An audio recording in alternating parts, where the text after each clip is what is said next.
솔직하게 말씀드리면 당연히 비수술적인 치료가 비용적으로는 싼 게 사실입니다. 그러나 비수술적인 치료는 보통 3개월에서 4개월 이상 해요. 그런데 재파열됐습니다. 그러면 어떻게 할까요? 수술을 해야 됩니다. 3개월, 4개월을 또 치료를 받으셔야 돼요. 그러면 6개월, 7개월 운동 못했죠. 6개월, 7개월 운동 못하면 근육 다 녹습니다. 그런 경우의 수를 고려했을 때는 사실은 저는 수술을 하는 것이 조금 더 나은 선택이 아닌가 그렇게 생각합니다. 안녕하세요. 서울본원병원 발과 발목만 미친 듯이 보는 의사 이동호입니다. 아킬레스건이란 무엇인가요? 아킬레스건은 우리 몸에서 제일 두꺼운 힘줄이고요. 힘의 줄이잖아요. 그래서 근육과 연결되어 있습니다. 종아리 두꺼운 근육 중에 새 덩어리가 점점 내려오면서 힘줄로 변해서 뒤꿈치 뼈에 붙어 있는 그런 힘줄입니다. 그래서 운동 기능에 굉장히 많은 영향을 미칩니다. 힘줄이 끊어진다는 건 어떤 의미인가요? 인대는 뼈하고 뼈 사이를 연결해주는 하나의 그냥 단순한 지지대 역할을 해줄 뿐이고요. 힘줄은 근육이 힘을 내면 그 힘을 힘줄이 전달해주는 줄 같은 역할을 하는 겁니다. 왜냐하면 근육은 항상 잡아당기는 성질이 있거든요. 정말 환자분들이 신기하게 교과서 보고 읽고 오셨나 라고 하고 싶을 정도로 똑같이 비슷하게 얘기를 하시는데요. 운동을 하거나 계단 내려갈 때 누가 뒤에서 쳤대요. 누가 뒤에서 쳐서 뒤를 돌아봤는데 아무도 없었다. 그렇게 얘기들 많이 하시거든요. 이 아킬레스건이 자체가 약해서일 수도 있지만 근력이 굉장히 좋은 분들이 아킬레스건에 가는 힘이 점점 늘어나니까 거기가 갑자기 툭 하고 끊어지는 거죠. 그래서 근육의 힘에 의해서 퍽 하고 맞는 느낌이 나시는 겁니다. 아킬레스건도요, 파열이 되면 찢어진 그 상태로 있는 게 아니고 찢어진 그 순간 위로 그냥 딸려 들어갑니다. 그래서 이만큼이 비어 있어요. 점점 시간이 지나면 근육이 점점 잡아당겨지기 때문에 그 갭이 점점 커지는 겁니다. 아킬레스건 파열 치료, 수술과 비수술 어떻게 선택하나요? 솔직히 말씀드릴게요.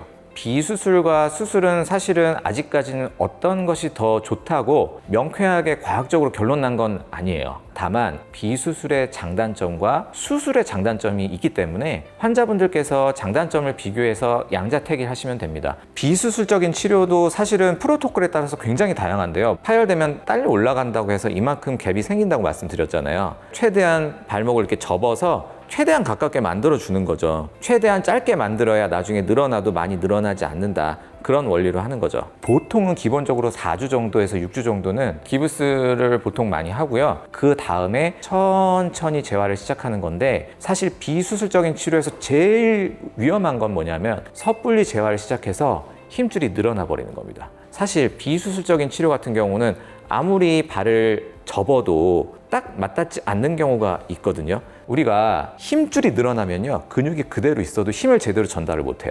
그래서 붙긴 붙어도 늘어난 상태로 붙어버리잖아요. 그러면 말짱 꽝입니다. 실제로 연구 결과에 의하면 보존적인 치료를 해서 수술을 안 하고 붙여줬을 때 힘줄이 다시 재파열률이 비수술적인 치료가 좀 더 높다고 되어 있습니다. 그게 바로 비수술적인 치료의 최대 약점 중에 하나입니다.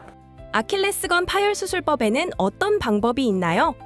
사실 전통적으로는 그냥 째가지고 그냥 튼튼하게 꼬맵니다. 가장 대표적인 게 이제 크레코 방법이라고 해서 실을 겹쳐서 꼬매서 장력에 튼튼하게 견딜 수 있게 해주는 거죠.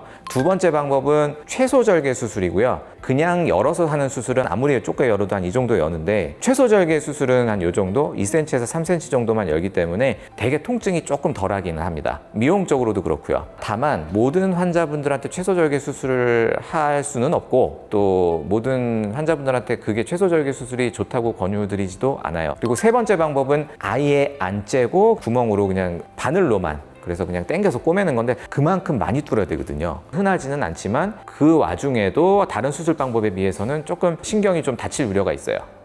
아킬레스건 최소 절개 수술은 왜 선택할까요? 최소절개 수술과 완전히 열어서 하는 수술을 비교한 연구들은 굉장히 많아요. 근데 이제 그 연구들마다 결론이 조금씩 다른데요. 저 같은 경우는 발과 발목이 최소절개 수술류는 다 하고 있는데 사실 어떤 환자분들은 나는 그냥 흉터가 많이 남아도 좋으니까 길게 째서 확실하게 해주세요 라고 말씀하시는 환자분들도 계세요. 최소절개 수술해서 꼬매는 것보다 길게 째서 촘촘하게 꼬매주는 것이 최초 인장 강도가 좀 높을 거다. 그거는 사실 상식적으로는 그렇죠. 그런데 길게 째거나 적게 째거나 그 강도 차이는 사실 저는 크지 않다고 생각을 합니다. 그런데 말입니다. 최소절개 수술은 사실은 감염률이 조금 낮을 거라고 생각을 해요.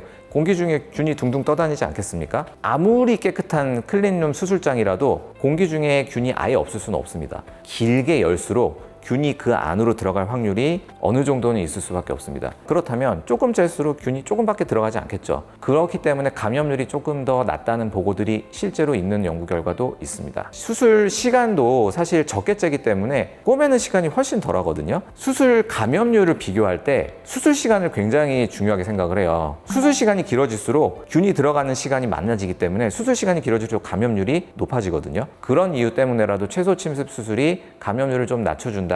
저는 그렇게 생각을 하고 있습니다.